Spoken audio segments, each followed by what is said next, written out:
नमस्कार. आज आपण सुरुवात करतोय श्री शिवमहापुराणातील विद्येश्वर संहिता अध्याय 1 कलियुगातील लोकांचे आचरण.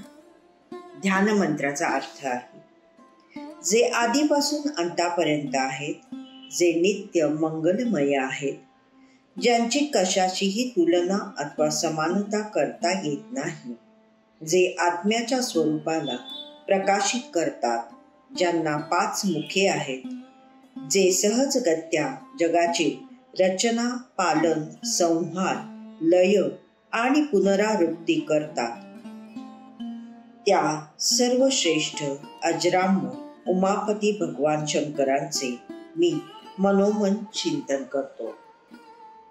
श्री गणेशाय नमः. व्यास म्हणाले, प्रयाग क्षेत्र पुण्यमय आहे. गंगा आणि यमुना या 2 महानद्यांचा पवित्र संगम असलेली महान धर्मभूमी आहे. येथूनच ब्रह्मलोकी जाण्याचा मार्ग आहे. एकेकाळी वयोवृद्ध, तपोवृद्ध आणि ज्ञानवृद्ध अशा काही श्रेष्ठ ऋषी मुनींनी त्या ठिकाणी एक विशाल यज्ञ करण्याचे ठरवले.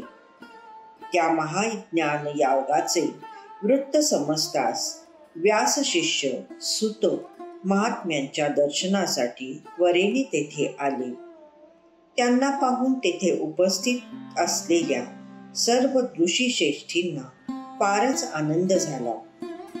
त्या सर्वांनी सुतांचे प्रसन्न मनाने स्वागत केले, त्यांचे उत्तम आदरातिथ्य केले.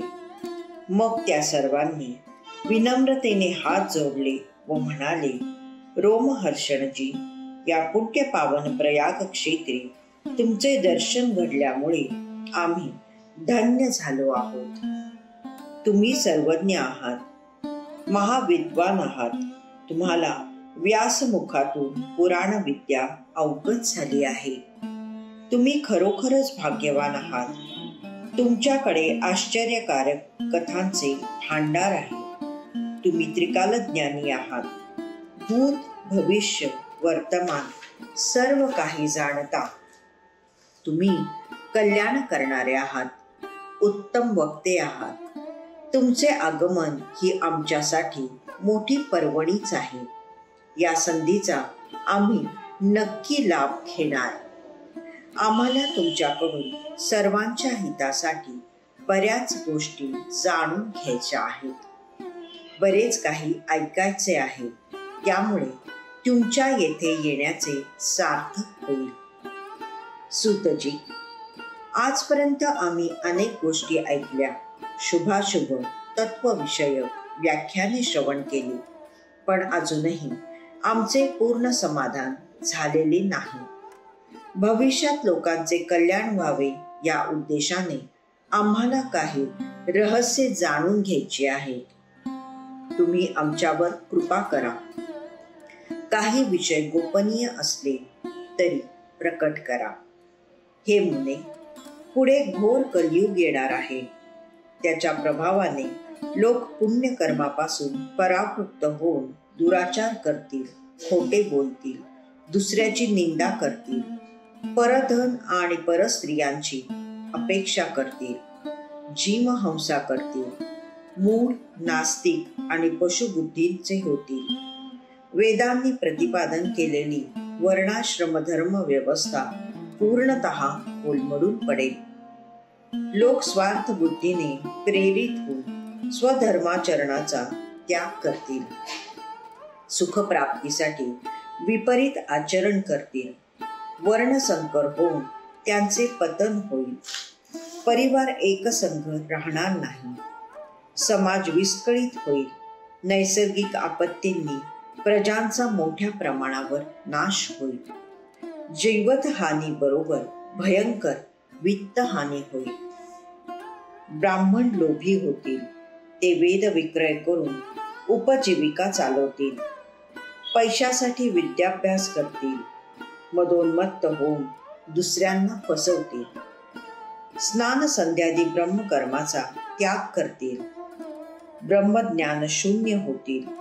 क्षत्रिय स्वधर्माचा त्याग करून कुसंगी, पापी आणि व्यभिचारी होतील. शौर्य सोडून चौर्य कर्म करतील. शूद्रांसारखे वागतील. कामाधीन होऊन राहतील.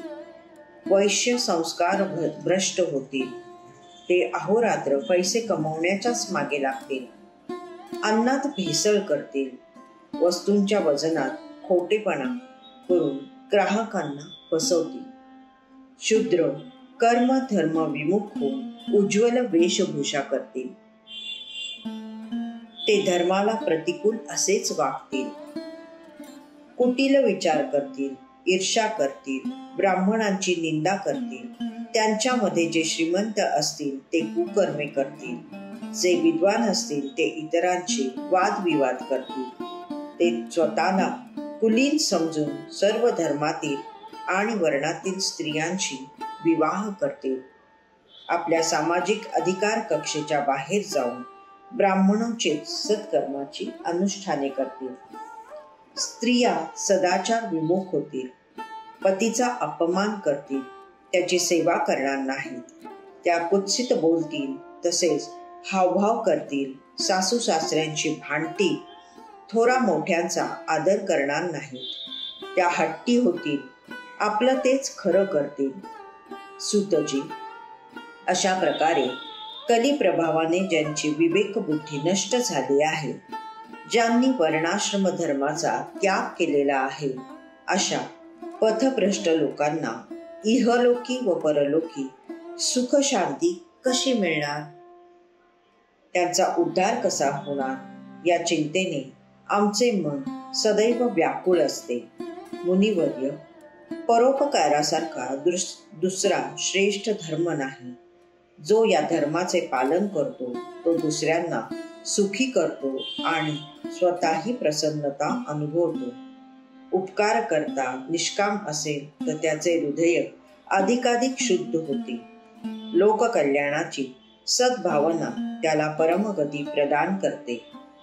तुम्ही सर्व सिद्धांतांचे ज्ञाते आहात, म्हणून कृपा करून असा एखादा लहानसा पण प्रभावी उपाय सांगा की ज्या योगे कलियुगात वा अन्य केव्हाही लोकांच्या पापांचा नाश होऊन त्यांचा उद्धार होऊ शकेल.